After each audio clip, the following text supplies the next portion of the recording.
Bien, buenos días con todos los presentes. Agradecemos al comité organizador a nombre del Servicio de Neurocirugía por haber considerado nuestra participación. El Servicio de Neurocirugía ha elegido el siguiente tema, que es el traumatismo encefalocraniano de la teoría a la práctica.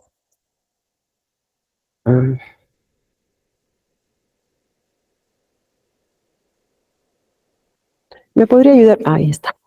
Bien, de todos los presentes, la literatura indica que la mitad por lo menos va a tener un episodio de traumatismo encefalocraniano durante toda su vida. Afortunadamente, el traumatismo encefalocraniano en su mayoría suele ser leve, el 80% aproximadamente, dejando solamente un 20% para aquellos traumatismos moderados y graves.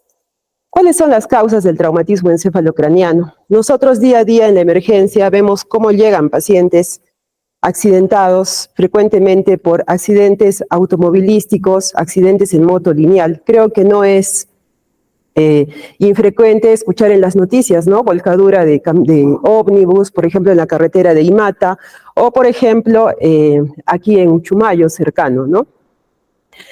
Tenemos que tener en cuenta también la presencia del traumatismo encefalocraniano en los extremos de la vida, tanto en adultos mayores como en niños.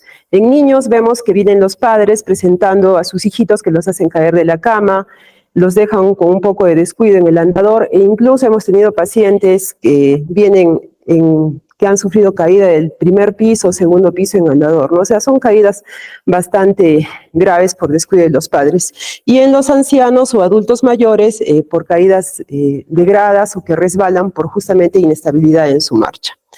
Bien. Entonces, vamos a pasar a la definición de lo que es el traumatismo encefalocraniano. El traumatismo encefalocraniano no es más que la alteración estructural y funcional provocada por una fuerza que puede ser directa o indirecta. Como vemos nosotros en el gráfico, vamos a poder ver que, a ver, ¿no está funcionando el puntero? Ahí está.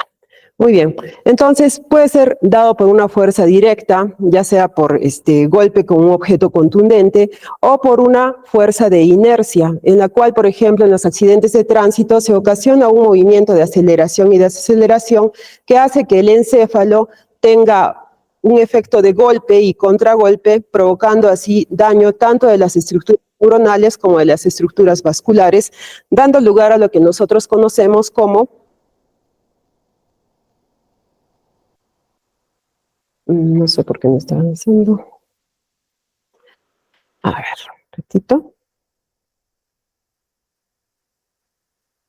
Bien. Nosotros, gracias a esta clasificación, podemos clasificar al TEC de diferentes formas, ¿no?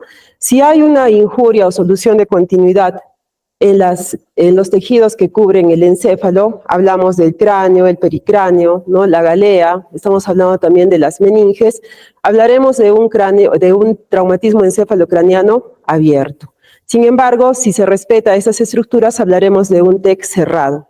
Según la gravedad del TEC, nosotros podemos hablar de leve, moderado y grave o severo, siempre apoyándonos en la valoración de una escala que es muy visual y conocida por todos nuestros estudiantes, que es la escala de coma de Glasgow.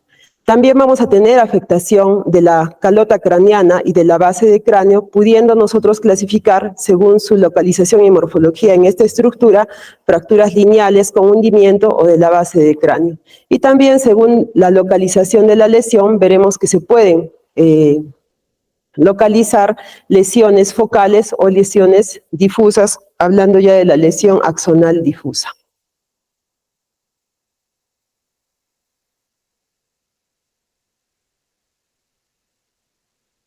Bien, cuando hablamos de la fisiopatología del TEC, nosotros tenemos que tener en cuenta esto, ¿no? Se va a ocasionar una lesión primaria que se va a dar en el mismo momento del trauma, ¿ya? Pero también se va a ocasionar una lesión secundaria. La lesión secundaria tal vez viene a ser la más importante para nosotros porque va a permitir que si nosotros actuamos en un momento oportuno, nosotros evitemos una morbilidad y mortalidad del paciente.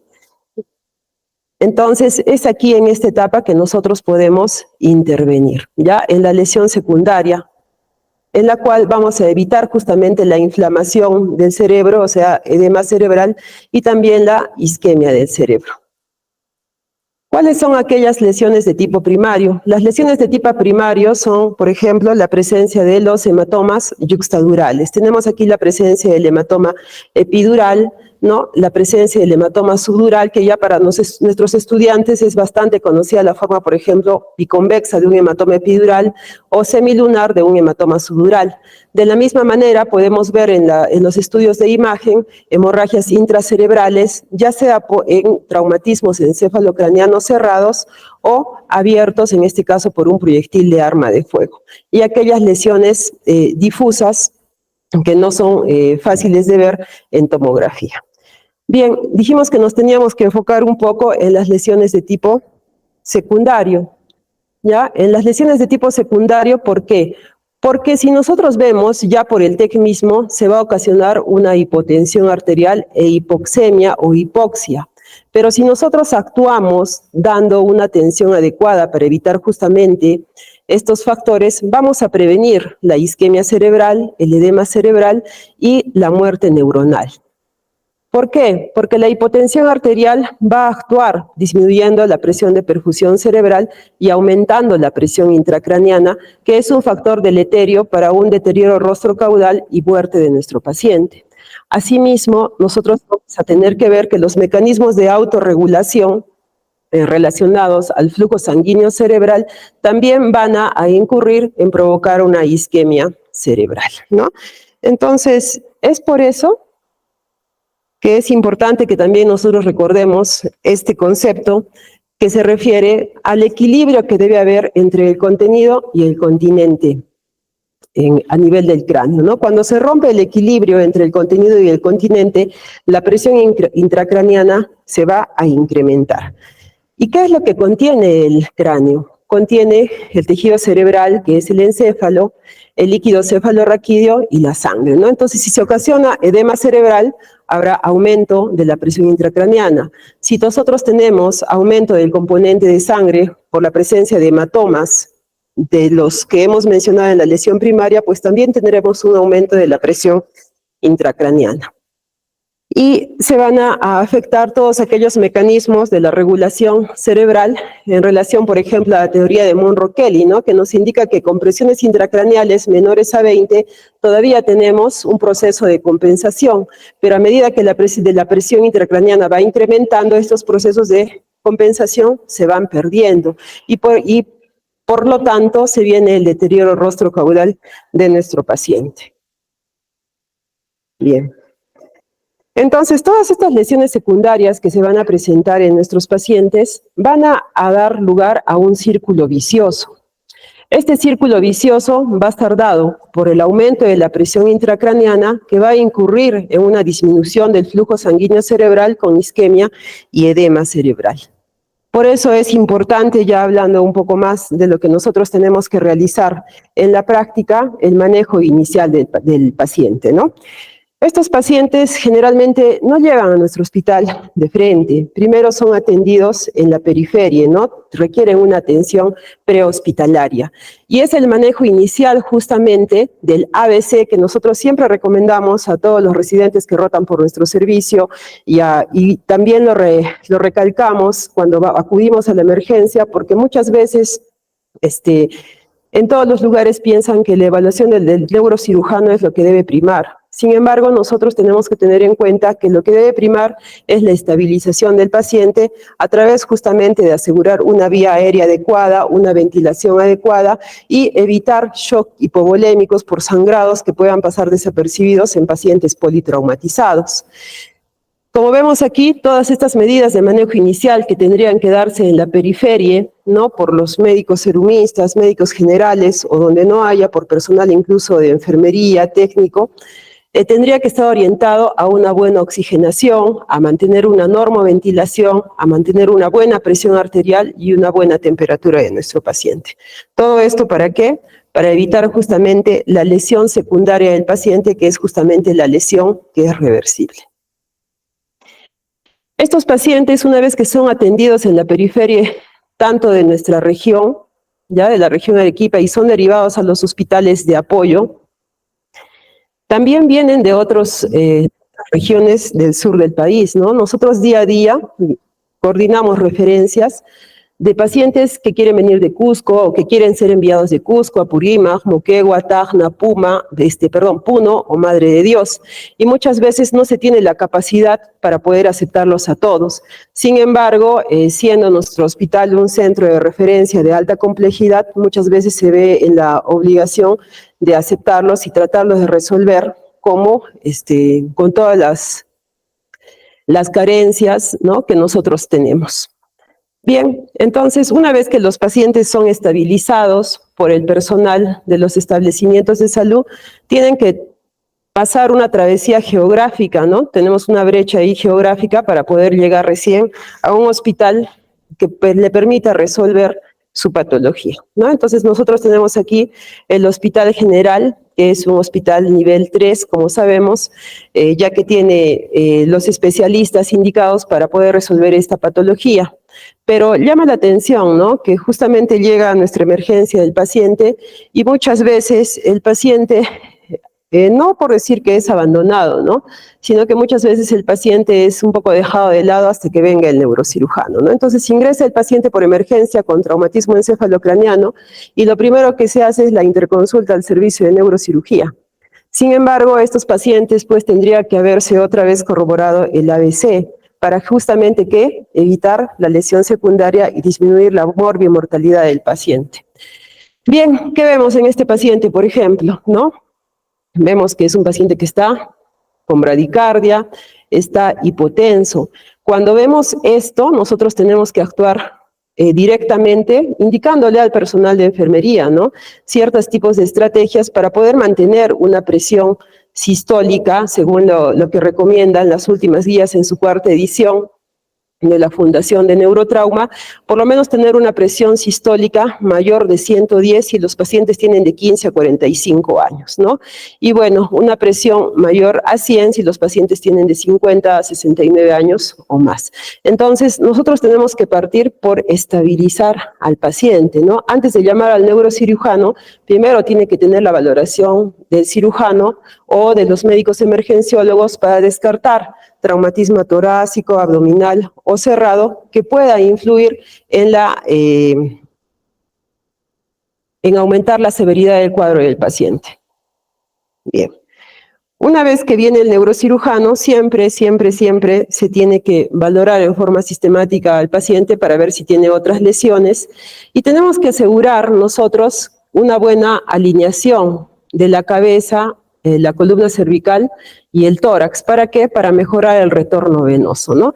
Según la teoría de Monro-Kelly, una de las primeras medidas para mejorar la presión intracraniana justamente es el desplazamiento del líquido cefalorraquídeo y del contenido venoso. Si nosotros alineamos la cabeza de esta forma, vamos a permitir que la vena yugular interna permita un mejor flujo de sangre y salida de sangre venoso del cráneo y disminución de la presión intracraniana.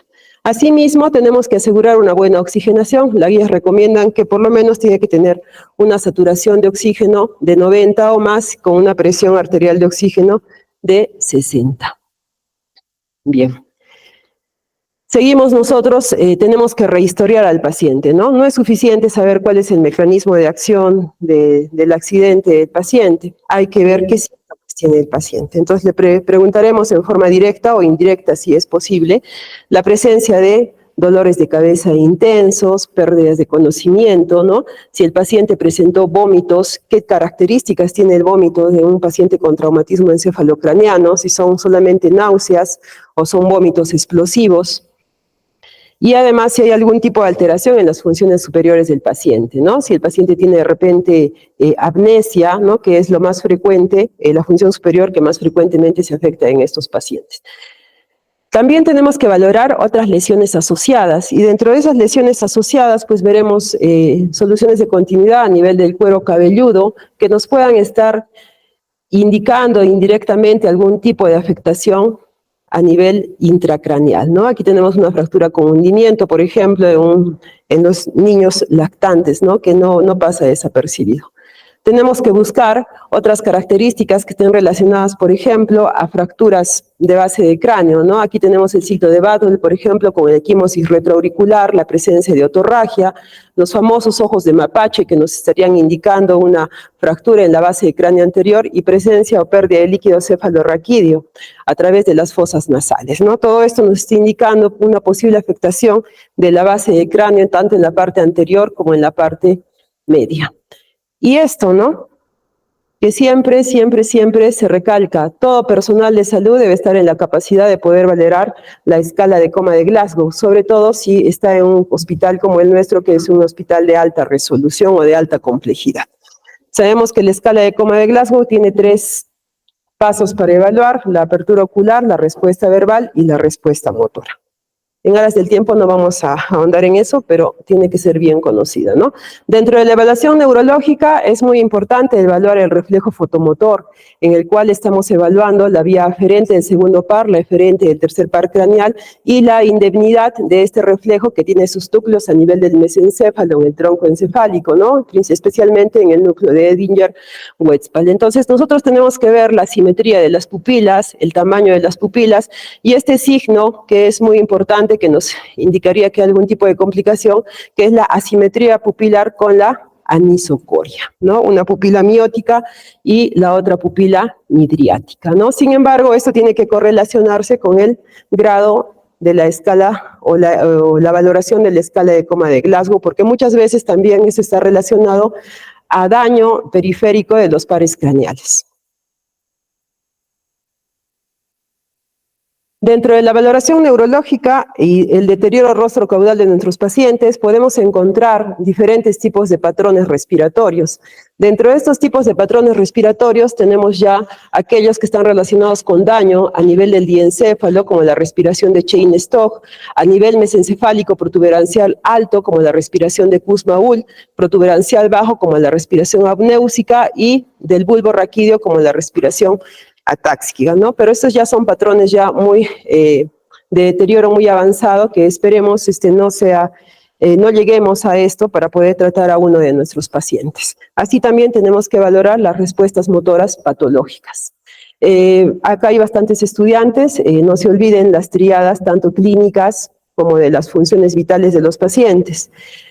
Un paciente que presenta con traumatismo encefalocraniano, que presenta bradicardia, hipertensión, alteraciones respiratorias, ojo, ¿no? Puede ser un paciente que está presentando un aumento de la presión intracraniana, ya con riesgo de enclavamiento cerebral. De igual forma, cuando hablamos de los síntomas, hablamos de otra triada, hablamos de la presencia de cefalea, vómitos explosivos y también la presencia del edema de papila cuando ya se hace el estudio, la valoración del fondo de ojo. Bien. Cuando ya hemos recibido estos pacientes y los hemos evaluado, tenemos que decidir en quiénes realizar ciertos estudios de imagen o no, ¿no? Generalmente los pacientes que vienen con traumatismo encefalocraniano leve o son contusiones craneales, de entrada se les pide su radiografía de cráneo para descartar si hay fracturas, ¿no? Ya serán fracturas lineales o fracturas por hundimiento. Pero existen ciertos criterios que nos ayudan a decidir en qué pacientes podemos o debemos pedir tomografía cerebral. ¿Cuáles son? Por ejemplo, tenemos estos criterios de Nueva Orleans, que son criterios un tanto sensibles, pero no son criterios tan específicos cuando hablamos de traumatismo encefalocraniano. Sin embargo, tenemos que tener en cuenta, ¿no? Pacientes con edad mayor a 60 años, con cefalea, intoxicación por alcohol o sustancias desconocidas, que presenten convulsiones o traumatismos por encima de la clavícula. Y tenemos estos otros criterios, que son los criterios de la regla canadiense, que ya son un poco más específicos, en los cuales nosotros podemos hablar de fracturas de la presencia o no de fracturas abiertas con depresión ósea, fracturas de base del cráneo, presencia de vómitos persistentes, o incluso valora el mecanismo del accidente, ¿no? ¿Cuán grave ha sido el mecanismo del accidente? Bien, como nuestro paciente ha llegado a un hospital con capacidad resolutiva, entre comillas, ¿no? Porque nosotros sabemos cuáles son las carencias de nuestro hospital. Nosotros sabemos que muchas veces el paciente llega y no hay camas en shock trauma, o no hay camas en una unidad de cuidados intensivos, y tenemos que estar en la lucha constante para que nuestros pacientes puedan ser atendidos allí. Lo ideal sería que nuestros pacientes graves vayan a una unidad de cuidados intensivos neurocríticos. Sin embargo, nosotros sabemos que adolecemos de este tipo de servicio, ya que nuestras UCIs son UCIs generales. En una unidad de cuidados intensivos, el paciente va a recibir una monitorización sistémica y una monitorización específica. En relación a la monitorización sistémica, pues aquellos parámetros que nos van a permitir tratar aquellos mecanismos que se han sido disregulados, ¿no? Vamos a poder controlar la presión de perfusión cerebral a través justamente de los valores de la presión arterial media y de la presión intracraneana.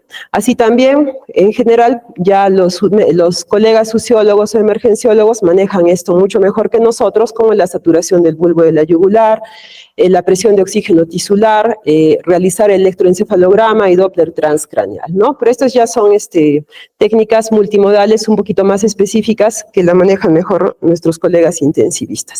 En relación a la tomografía, una vez que realizamos la tomografía, tenemos que ser capaces de reconocer cuáles son aquellos pacientes que tienen riesgo de desarrollar un aumento de la presión intracraneana, y para eso nosotros utilizamos esta escala, que es la escala de Marshall, que gradúa del 1 al 6, en la cual podemos observar que los grados más peligrosos u ominosos de que el paciente tenga malos resultados por aumento de la presión intracraneana son justamente los grados 3, en los cuales hay una ausencia de las cisternas de la base, ¿no? Las cisternas de la base, nosotros hablamos de las cisternas que están alrededor del tronco encefálico, y en la que nosotros estamos viendo que aquí, por ejemplo, a nivel del mesencéfalo, no hay una diferenciación entre el tejido encefálico, ¿no?, del cerebro y del tronco cerebral, ya que todas estas cisternas, como son las cisternas interpeduncular, crural, ambiens y la cuadrigeminal, están totalmente colapsadas. Y estos pacientes tienen un 62%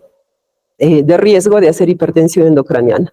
De la misma forma, tenemos aquí las lesiones de grado 4, en las cuales vemos ya una desviación de la línea media mayor a 5 milímetros, en las cuales el 100% de los pacientes hacen hipertensión endocraniana y ya tienen que ir a un tratamiento específico para tratarlo. Y bueno, aquellos pacientes con grado 6 que tienen una lesión de masa, que en la mayoría de los casos ya nosotros intervenimos en forma oportuna, ¿no? Hay otras escalas, como las escalas de Rotterdam, que también nos van a permitir valorar el riesgo de hipertensión endocraniana, así como el resultado funcional del paciente, ¿no?, mediante la escala de resultado funcional de Glasgow.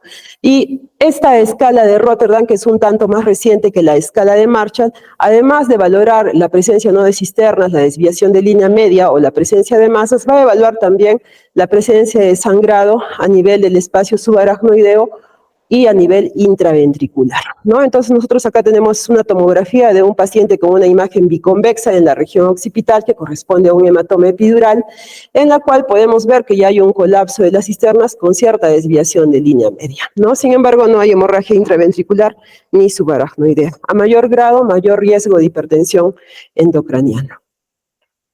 Bien. Entonces, hemos hablado tanto de la hipertensión endocraniana que lo ideal sería poder controlarla. Sin embargo, en nuestro hospital no tenemos forma de controlar la PIC, ya que no tenemos el insumo, que es un tanto costoso. Un catéter para monitorización de PIC cuesta alrededor de 2.000 a 5.000 soles. En algunas oportunidades el CIS logra darnos el insumo para algunos de nuestros pacientes, pero en la mayoría no, ¿ya? Entonces, por eso, ¿en qué pacientes se tendría que controlar la presión intracraneal? En todos aquellos pacientes con escala de coma de Glasgow 13 a menos, con una tomografía anormal. Pero como tenemos que ser un poquito más selectivos por el insumo, pues en aquellos pacientes que tengan una escala menor de A8, ¿no? O sea, solamente en traumatismos encefalocraneanos. Bien. ¿En qué nos ayuda la monitorización de la presión intracraneana? Nos ayuda en actuar en forma oportuna, ya que vamos a poder detectar en forma precoz el deterioro neurológico de nuestro paciente y dar una terapéutica adecuada, así como también evitar terapéuticas innecesarias, ¿no? Recordemos que todas las maniobras que vamos a realizar para controlar la presión intracraneana van a tener efectos colaterales. Por eso es importante justamente administrarlas solamente cuando la presión intracraneana se encuentre elevada. Y aquí tenemos todas las medidas que nosotros empleamos en pacientes ya con traumatismo encefalocraneano grave, ¿no? Tenemos aquí, por ejemplo, medidas generales que se refieren ya a manejo en una unidad de cuidados intensivos, en las cuales el paciente es sedado y se le da la analgesia y además requiere un aporte ventilatorio, ¿no? Con esto ya disminuimos el nivel de presión intracraneana. Idealmente, si tuviera un monitor de PIC, podríamos realizar un drenaje ventricular si este monitor fuera acceder a los ventrículos laterales. Si estas medidas no funcionan, se recomienda realizar una hiperventilación moderada, según las últimas guías, no menor a 25, porque esto estaría induciendo más bien a que se pueda realizar mayor isquemia cerebral. Recordemos que el CO2, el anhidrido carbónico, tiene un efecto vasodilatador a nivel cerebral. Si nosotros barremos el CO2, lo que vamos a ocasionar justamente es vasoconstricción a nivel cerebral y esto tiene riesgo de isquemia. Otra medida de primer nivel es el uso de soluciones hiperosmolares. ¿Qué soluciones hiperosmolares utilizamos nosotros? Utilizamos el mannitol, las soluciones hipertónicas a diferentes concentraciones, al 3, al 5, al 7.5%, pero estas soluciones hiperosmolares deben ser administradas justamente siempre y cuando la monitorización de la presión intracraneana esté alterada, ¿no? Si la presión intracraneana está alterada, o sea, por encima de 20 o de 22, podemos administrar estas soluciones. Sin embargo, en nuestro hospital no tenemos forma de poder monitorizarlo de esta forma. Así que administramos muchas... ¿Qué pasó? Administramos muchas veces...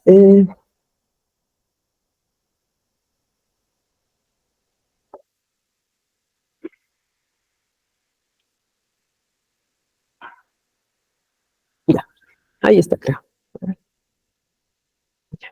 Entonces, administramos muchas veces estas soluciones de manera horaria, ¿no? Cada 4, cada 6 horas, lo cual no es lo recomendable, justamente por los efectos colaterales. El mannitol puede tener efecto a nivel renal, así como las soluciones hiperosmolares pueden provocar una mielinolisis pontina si es que no se hace un control de electrolitos adecuado. Entonces, bueno, digamos que en nuestro hospital, que es un hospital de alta resolución o de alto nivel, todavía nos falta implementar ciertas medidas para dar una mejor atención a nuestros pacientes. Otra de las medidas que nosotros podemos emplear, bueno, es el empleo de barbitúricos, ¿no? Y la hipotermia. Aunque nada hay todavía concluyente según los últimos estudios en relación a la utilización de estas medidas. Sin embargo, nuestro servicio de neurocirugía tiene que actuar, ¿no? Viene la interconsulta, valoramos a nuestro paciente, ya hemos hecho la tomografía, entonces tenemos que decidir qué es lo que vamos a hacer. Voy a pasar esta diapositiva. Ya, observamos el monitor de presión intracraneana y vemos que es mayor a 22. Ya se le ha administrado todas las medidas primarias de tratamiento terapéutica y no baja la presión intracraneana. Entonces nosotros tenemos que actuar ya como servicio. Voy a pasar estas diapositivas en horas de tiempo y ofrecer ya el tratamiento quirúrgico a nuestro paciente. ¿Qué vemos aquí? Que necesitamos trabajar con muchos servicios, o sea, el tratamiento del traumatismo encefalocraneano es multidisciplinario, ¿no? Necesitamos el apoyo de las unidades críticas, UCI, UBI, shock trauma, necesitamos el apoyo de nuestro equipo de anestesiólogos y, por supuesto, que siempre haya un neurocirujano de guardia. Nosotros tenemos déficit en este momento de personal, solamente somos 7 neurocirujanos, no logramos cubrir todas las guardias. Sin embargo, bueno, tratamos, ¿no?, de venir o de cubrir las emergencias que tienen riesgo de vida de nuestros pacientes para poder darles así una atención oportuna.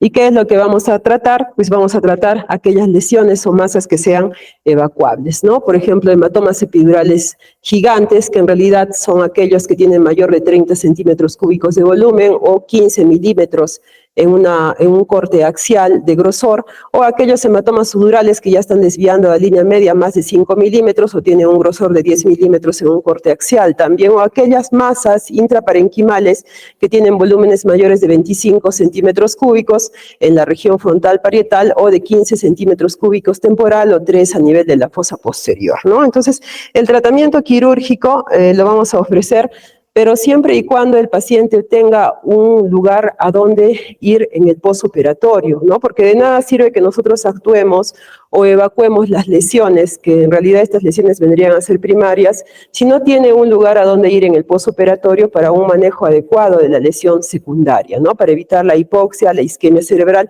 y el círculo vicioso del que habíamos hablado tanto en un inicio. Y como última medida de rescate en relación a las medidas generales, tenemos nosotros la craniotomía descompresiva, que consiste en retirar un área extensa de la calota craneana, ¿no? En la región frontal, temporal y occipital, que las últimas guías indican que no debe ser menor de 15 centímetros de diámetro, para poder a su vez evacuar aquellos hematomas y darle una relajación al tejido cerebral que se encuentra atrapado en una cavidad inextensible como lo es el cráneo, ¿no? Entonces vamos a ver que va a protruir después la masa encefálica a través de ese defecto óseo y eso es lo que va a permitir también una disminución de la presión intracraneana que tanto he venido repitiendo durante toda la exposición, ¿no? Posteriormente, este tejido cerebral va a desinflamar y nos va a permitir recolocar la calota craneana en su lugar, colocando otra vez al paciente o volviéndolo a su vida cotidiana. Bien, esto es lo que hemos querido presentar, el servicio de neurocirugía en relación al tratamiento del traumatismo encefalocraneano, pese a todas las deficiencias que tiene nuestro hospital y que esperamos que un próximo aniversario, ¿no?, podamos festejar que se hayan mejorado. Bien, el servicio de neurocirugía entonces se hace presente con nuestra participación. Muchas gracias. No sé si hay alguna pregunta.